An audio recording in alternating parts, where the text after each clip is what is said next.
بسم اللہ الرحمن الرحیم۔ السلام علیکم۔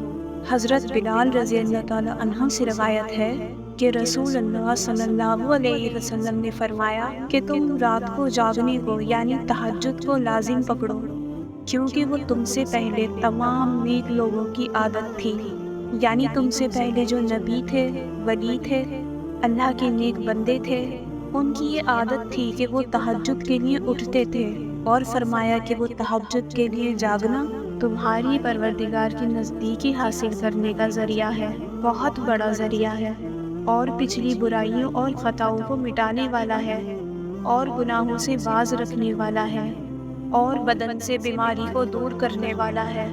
یعنی اگر تم تہجد کی عادت بنا لو، تہجد کے لیے اٹھا کرو، تو اس سے تم گناہوں سے بچو گے، اللہ تعالیٰ تمہارے پچھلے گناہوں کو معاف کرے گا، اور تمہاری جسم کو، تمہاری بدن کو صحت عطا کرے گا، اور سب سے بڑھ کر یہ کہ یہ اللہ تعالیٰ کے قرب کا ذریعہ ہے۔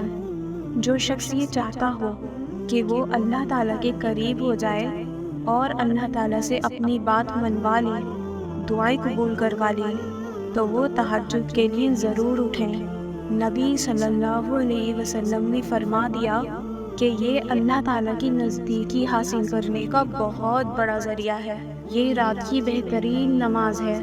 جب تنہائی میں بندہ اٹھتا ہے، سارے لوگ سوئے ہوتے ہیں، اپنی نیند قربان کر کے وہ اللہ کے سامنے کھڑا ہوتا ہے، تو اللہ تعالیٰ اس کی کوئی دعا رد نہیں فرماتے، اور وہ اپنے مقام کو حاصل کر لیتا ہے، بندگی کا وہ مقام جو اللہ تعالیٰ چاہتا ہے کہ میرا بندہ میرے نزدیک ہو جائے۔